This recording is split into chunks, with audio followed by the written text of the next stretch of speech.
When I read that pilot script, I laughed out loud in the beginning and I was crying by the end. And I was like, this is what I want to do next. I want to do something that is as heartfelt as it is funny because that's the stuff that I like watching the most. And our showrunners obviously came from This Is Us, so they know firsthand how to make something that kind of pulls at you, but in a way that doesn't feel kind of saccharine. I think that's what they do very well. And so, yeah, it's been so fun, and I love getting to play such a different character. Yeah, I've been really lucky. I have no notes. No notes or complaints. And I mean, Hannah Simone, New Girl, Yeah. Gina Rodriguez. I mean, hello, Jane the Virgin. Yeah. Like, you got a great cast again. Yeah, and it's just been it's so fun. And it's so, again, playing a character. And it's funny because some people are like, it's the same character as Dina. And I'm like, I just feel like they're so vastly different. For me, in my body, they feel so very different. Yes, they're both like powerful women, but I think that's kind of where the comparisons end, or they do for me anyway. I mean, I move myself differently. Like, it just feels physically so differently to me. I don't see the comparison as much. But I mean, listen, I wore khaki pants and a polo shirt for 6 years, and now I'm wearing Gucci and Dolce & Gabbana, and I got to tell you, it feels nice. I feel like I earned it. I was going to say, like, how is it? Yes, you did wear khakis, and, the shirt was tucked in, and we had lots of things going on, and, we had name tag. How is it to do the Gucci and the Dolce? And I mean, I'm a big fashion person, so I'm just salivating over the outfits. I love it. Listen, Michelle Cole, who is our costume designer, who is incredibly talented, she was like, I think you're the only actor I've ever worked with who never complains about a fitting. And I was like, I'll never complain about a fitting. Not after. Now that I get to wear varieties of colors and things, and I get to like wear things that are tailored to me, you're never gonna hear me complain. Always happy to come in. For sure. Wait a second, it's not the same thing 2 days in a row. You're like, hold on. Oh, absolutely. A lot of changes. Hopefully we'll see a season. I mean, I know it's greenlit for season 2. I mean, I know we don't know what's going on. Yes. With the potential strike. Yes. I hope it all comes back to our TV sometime soon. I hope so too. I hope that we can, the WGA and SAG can get some great deals so that we can get back to work.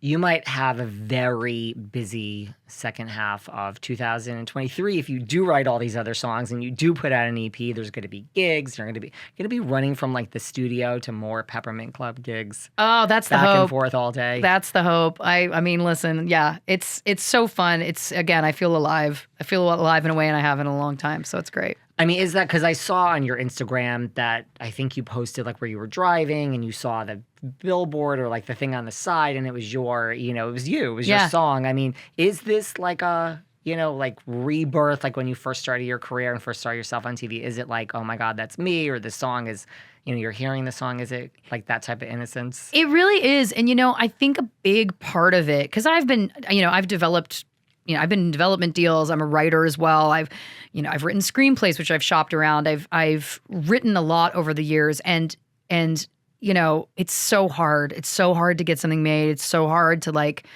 get to the next step, and then you feel like you're getting to the next step, and then it kind of all falls apart. So I think a part of the music for me that does lend itself to that like true childlike excitement is that I create something that is mine, that I wrote, and then I make it, and then I see it through to an end. And there's something that is so satisfying about being able to create something, and it's like, I don't have to answer to anybody. I don't have to get notes. I don't have to, I'll obviously collaborate with the other musicians in the room and my producer, but it's not like, well, you gotta make sure it's perfect or it's not gonna happen. It was like, no, I can make this happen. I can do every step and I can see it through to the end. And it's so satisfying in a way that I think I really needed after, many years of grinding, specifically as a writer, and not getting there and getting so close so many times and not getting there. I think for my spirit, my creative spirit, it's been so wonderful. And so it does elicit those feelings of like pure childlike joy because I did the thing. It was like, oh my gosh, I wanted to make something and I didn't have to get permission. I just did it. And I love it. And other people seem to like it too, which is even cooler. Like, it's the best. Yeah. I mean, you think about even 10 years ago. I'm not sure, because we're making all these references 10 years. I'm not sure that, there's a way to put out music now that you weren't able to. Yeah. And, it's interesting because it really is a different landscape. It's completely different.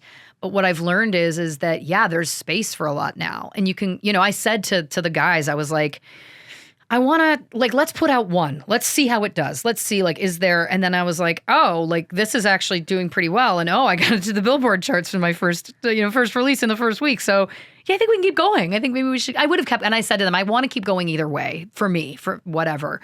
But, in terms of how much I put of my, time and effort and money and all of those things, I'm going to wait and see. And of course it was like, no, you gotta push ahead. You gotta keep going. Billboard, and now, I mean, I think Rihanna, umbrella cover for second. I think that's a good. I think it's good. I think we have another Billboard chart I hope topper. so. I hope so. Listen, I just hope that, my dream, of course, is that I do her proud. That's the big thing, is that, because it's an homage. You know what I mean? Like, I think that's the thing about pop punk. Like, you're paying homage to, like, an amazing song and doing it in a completely different way that is in no way a competition. It's a completely re-envisioning of something that only can exist as a cool thing for you because it was so iconic the first time, So it's very exciting. Now, when this comes out, are you gonna, make sure it reaches Rihanna? I mean, I know that's the dream, obviously, So we'll see. I mean, the social media is a very powerful thing, and I think, it's wild sometimes, the ways that you can be connected to people that you didn't necessarily. I'm a huge fan of Pedro Pascal, and I did an episode of this podcast called Padro Pascal, which is dedicated to talking about his movies and television shows. And then he did one of those Vanity Fair lie detector tests, and they brought this up to him. Do you know that this exists? And he was like, no, but I'll listen to it now. And so, of course, the gals that host the show were going, oh my gosh, he's heard about the podcast. And so I was tweeting about it. And then he tweets back at me. And I was like, I literally went onto all fours like a wild animal and just started like, ah! Like, I was like, I can't believe this. And then he was like, he's a huge Superstore fan. Like, how is that possible? But, that's, again, the internet is such a black hole. There's so much hate. There's so much just true cesspool energy, but there's so much cool stuff that can happen on the internet too. Honestly, like, that's such a fun thing that, again, we're talking 20 years ago, pre-internet being what it is now, never would have happened. Never. So I think it's like, never underestimate what a couple posts and a couple shares can get you. Yes, it is a cesspool of complete hate, but yes, there is. Well, I mean, Rihanna, she's a huge, like, Housewives fan. She always reaches out to Real Housewives when she's so, she's when she wants to DM you, she DMs you. I love it. Well, so if you see that, from Bad Girl Riri, and you see that blue check, like, that's the real deal. 100%. Well, listen, our words to her ears. You know what I mean? Let's we'll have to follow up down the road and see if we made it happen. We manifested it. Do you watch? I mean, you said you have your guilty pleasures. Do you watch, like, reality TV, Housewives, Kardashians? I mean, it's okay if you don't. Oh, I absolutely do. The Kardashians is a big one for me, always has been. 90 Day Fiancé, the universe is massive for me. That's probably my biggest. And then, of course, I had never watched Vanderpump Rules, and I'm a bandwagon jumper, and I'm not ashamed. I've gone back to the beginning because I'm like, look, I'm gonna pay my dues. I'll get through it all. But it was impossible not to, with the fervor, it was impossible not to get on board with. Are you all caught up now? I mean, no. And I do recommend, because a lot of people have asked me, I said, I would start at the beginning. Old school, vintage, Jack, Stassi. Let's start at the beginning, guys. And look, I'm deep into that. I think I'm on season 3 now. But what I did was I watched, there's a great list that I think